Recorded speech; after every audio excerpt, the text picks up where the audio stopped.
You fine now? Yeah, we hear you loud and So I clear. just put on my little new headphones, so I'm always a It little. works very well. Yeah. Yeah. Okay. Good. Good.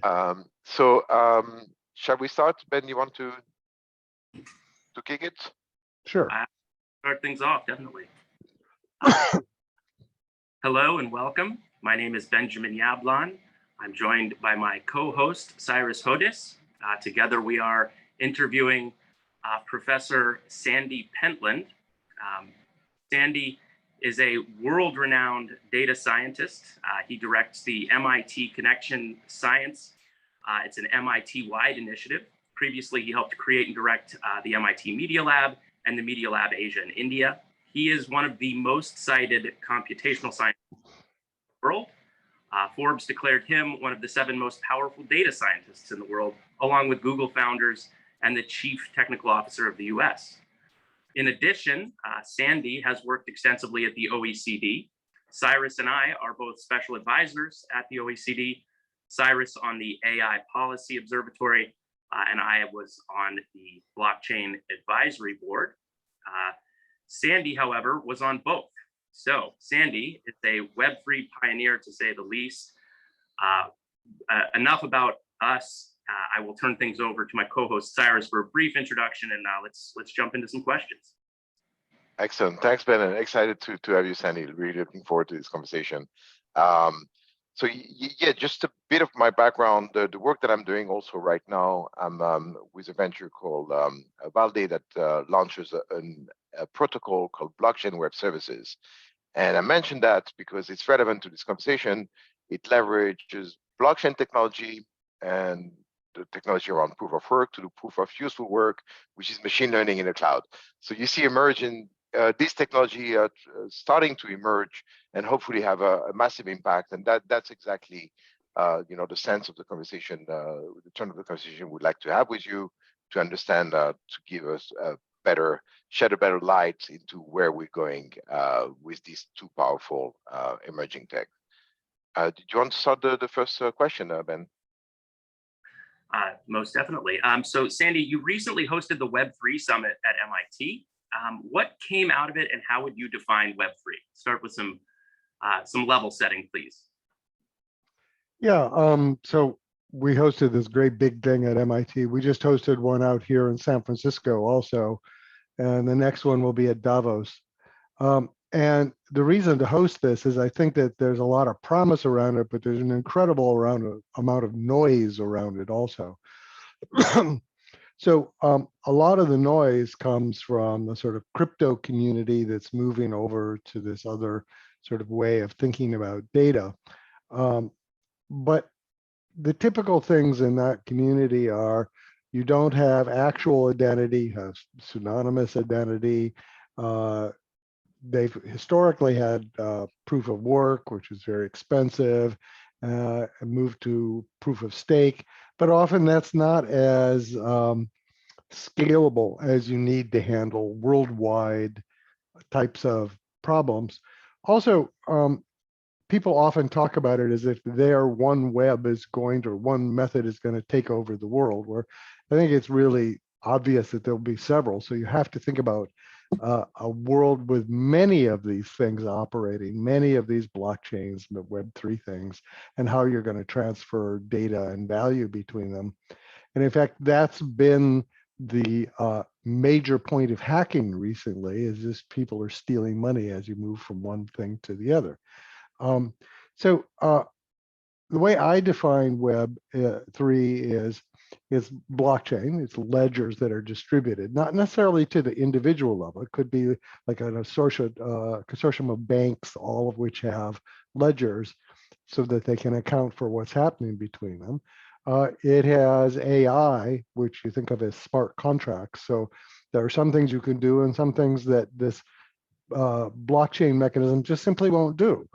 So, governments like it, for instance, if when you move money, you also automatically pay the tax or automatically do anti-money laundering checks or things of that sort. And what we learned was, while there's obviously a lot of very visible sort of things in the crypto communities, There's an amazing amount of stuff happening in standard industry and also national players. So we did a survey of all of the big companies that showed up there, and 20% of them had actually deployed a Web3 system for some of their infrastructure. And some of the big ones are Maersk and IBM have a system they've deployed. I would characterize it as Web3. It's not like a fully fancy, sexy thing, but it does account for 60% of all the container shipping in the world today. Right? That's huge, right?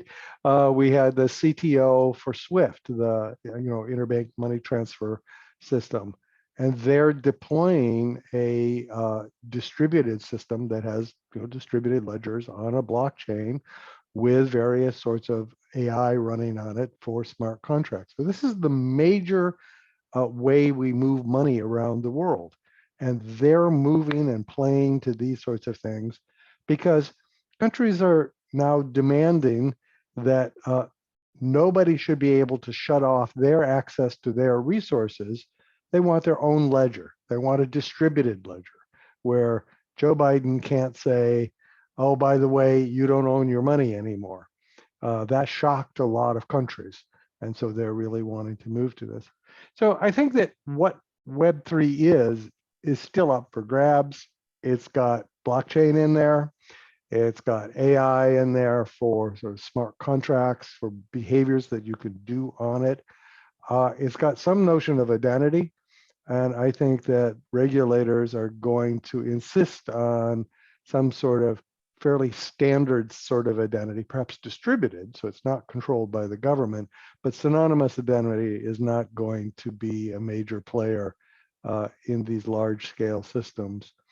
And then one thing that is unresolved in most of these is the legal framework around it. And that's one of the reasons I'm involved with the OECD is we have to have international agreement about, well, what happens if there is a conflict? What happens if you need to change the rules? What do you do? Who do you appeal to? What's the resolution process?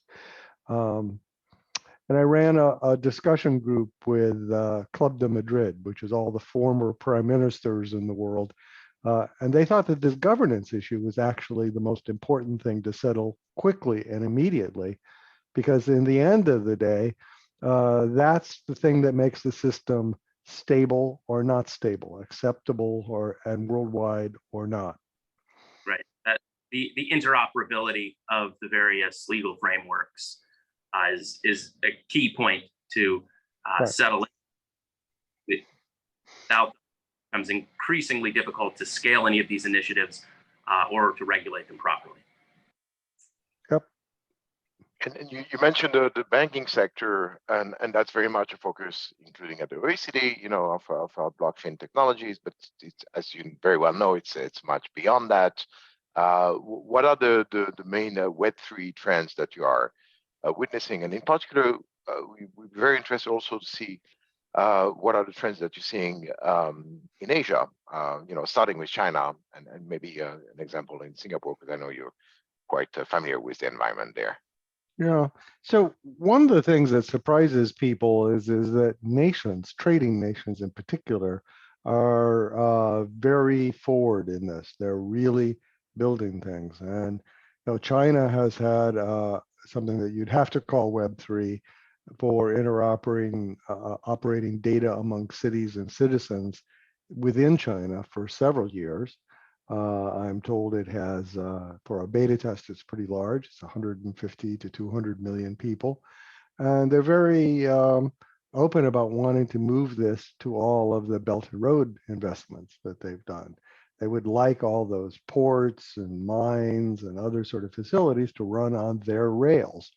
And it's an attractive proposition. I was at a meeting in Nairobi where the government there was thinking about how can we update our transfer systems, our banking system, and all of the contenders were Chinese because they all offered distributed ledger, smart contracts, and it was very attractive from the local perspective, despite the fact that they may not have been quite so happy about the governance issues.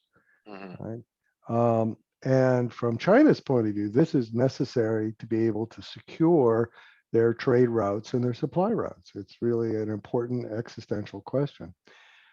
Singapore has also built a system like this, and it's instructive to note that the people who built it in Singapore is their sovereign wealth fund, Temasek. And Temasek owns a large minority stakes as their strategy in telcos and banks around the Indo-Pacific, as well as a large fraction of the economy in Singapore is from shipping. And so they built a Web3 system to be able to support all these things, to be able to have better sort of governance, cheaper, more secure, but also I think as a sort of quiet competition to China, because they want to make sure that a lot of their resources run on rails that are friendly to them. We worked with Australia to be able to build them into the Singapore system. We work with Indonesia most recently to try and again sort of onboard them into an Indo-Pacific system that may be headed by Singapore, but is much more sort of distributed. And we've worked with Switzerland, where we helped set up something called Swiss Trust Chain, which is sometimes described as confidential banking. So it's interesting because this has very secure identity. It has AML. It's run by Swiss Post, so that's this part of the government that's public-private, and they're not pushing it, but it is a commercial operation today, and you can sort of see that they're getting ready as the world moves that way. They'll be there. They have something that they have experience with. It's tested. Things run on it. Not just money, but also medical data and other sorts of data. Interesting, and that dovetails really well with the next topic. As you're looking at solutions being deployed in other parts of the world, outside of the OECD countries, what lessons are there for the OECD countries and best practices? And what makes sense in terms of sensible ways to adopt Web3 and blockchain-based solutions? Is it a local approach? Is it municipalities, or from the higher ups? At what level should it begin? And what lessons do you think we can take from some of these other deployments in non-OECD countries? Well, I think that the lesson from the other countries and also from the large commercial deployments is that the lifeblood of the world has to do with trade and transfer, often across boundaries. So a city-based approach or even a national-based approach is probably not the right thing to do. You want to have something that is intrinsically open to anybody on the world, and where the governance is something that is agreeable to different jurisdictions. And that's where, again, the OECD comes in, is being able to set standards for interoperability. On a sort of Web3 platform, you might have subparts of the platform. So one thing that's interesting about these is you could like break them up at some point and say, no, we're just going to go off on our own. Same protocol, but we'll sort of have a subnet that uses the same elements. And that will be the national one that has some additional restrictions, perhaps. So I think you need to plan for the world, because trade, flows of people, flows of information are worldwide. And you can start locally, meaning nationally. And it's not usurpation of industry necessarily. Industry, it could be a public-private thing, it can be a private thing, but it has to be something that is open enough that people can build on it. It can't be a walled garden.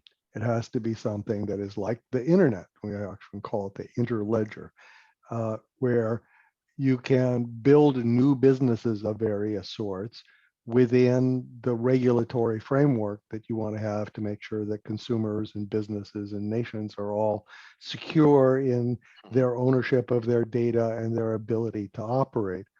And those are the things that I think that are going to make some systems very successful, and other ones will fall by the wayside because they're too proprietary, they're not sufficiently secure, there are other sorts of problems like that.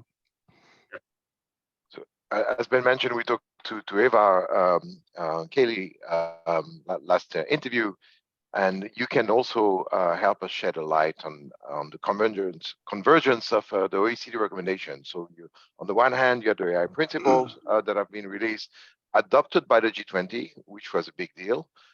Because obviously you have very powerful non-OECD countries within the G20, but at the same time, right now the blockchain recommendation have been released, and very interested to find out your point of view.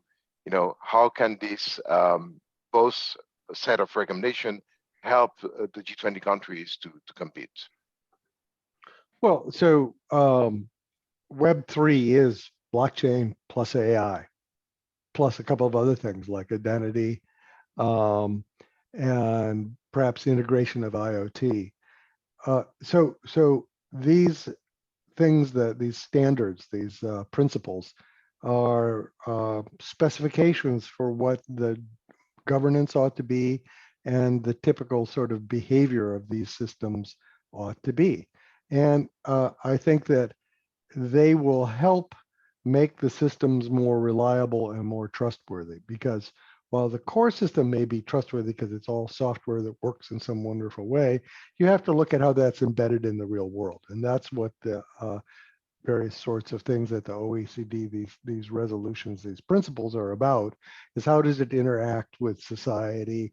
What are the dispute resolution characteristics, things of that sort, which you want to have be appropriate just in case you ever need them.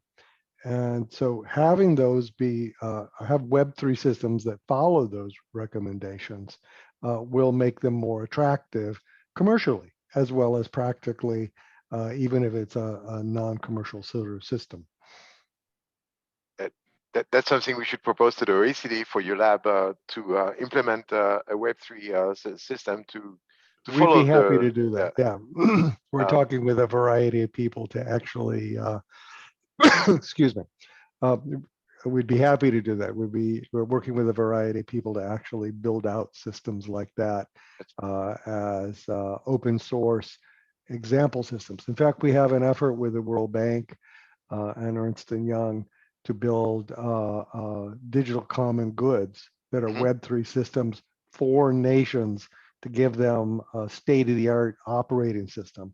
It would be sort of the simple system, the basics that everybody needs, and then countries could customize it to particular needs.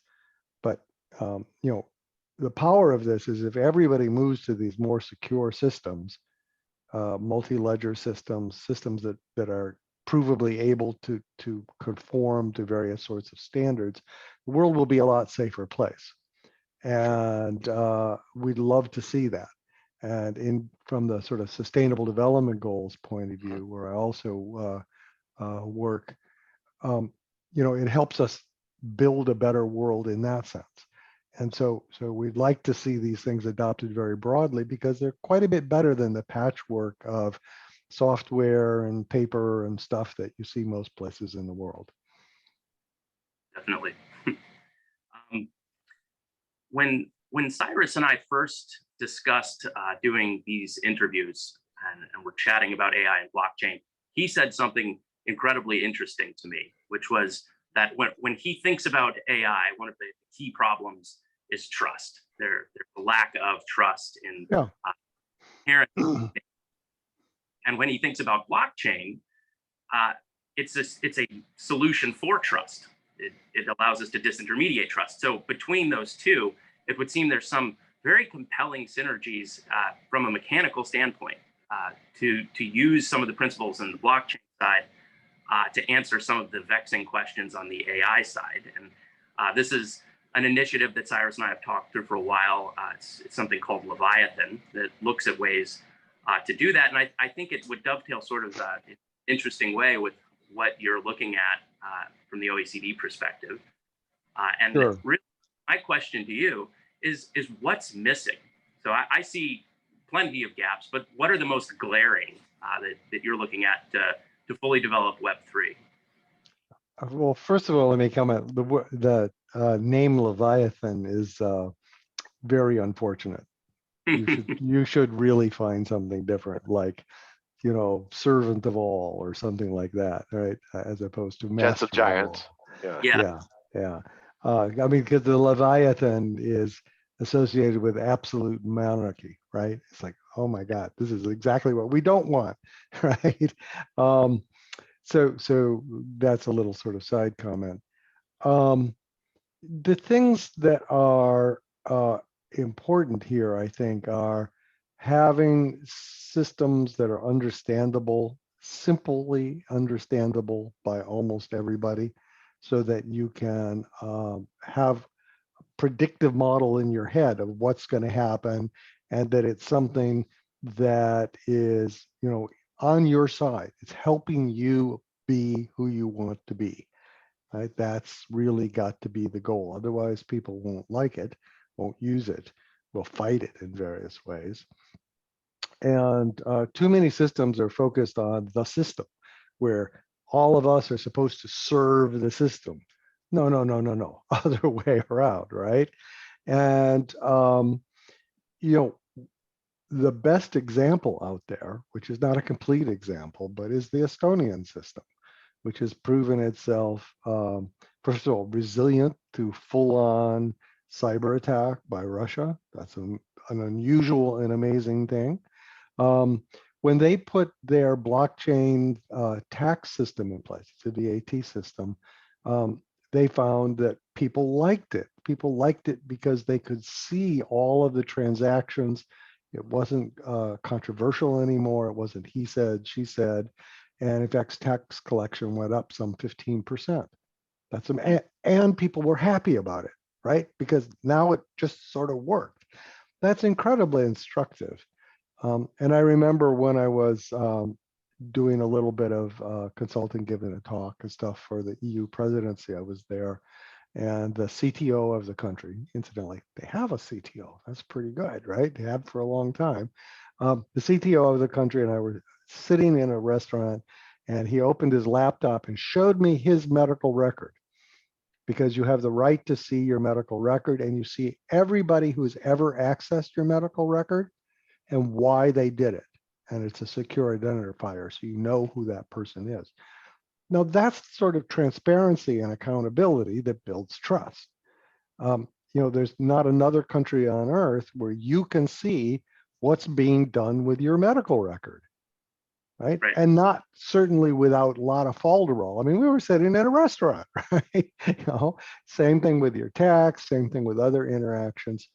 And so that level of customer-centric, human-centric interface and operation, that level of transparency and accountability to the consumer / citizen is what's required. And unless you have that, people are going to think weird, strange things are happening, and they probably will be. So you need to really have eyes on what's happening in order to build trust. I think the next interview should be with Simsi Good, the former CTO that Sandy refers to in Estonia. Sorry? I think the next interview should be with Simsi Good. Yeah. I'm having a little hard time hearing it, but sometimes Benjamin is breaks up just a little bit to me. So do you want to wrap it up, Ben? Well, I have one final question. Sandy, if I'm not going to call it Leviathan, I'm open to suggestions on names. So we'll perhaps a topic for our next interview. Sure. Yeah, but you get my point about Leviathan. I mean, it just makes me think of this picture with Louis XIV dominating the, no, bad idea. Very well, excellent insights. Thank you so much. Very, very good stuff. Maybe you could call it air. So it's like air. You know, it's critical for operation, but you're not aware of it. Love it. Yeah, whatever. Okay. Have a good one. Progress. Thank you very much, Sandy. Really appreciate it. Bye-bye. Bye. So let me stop the recording.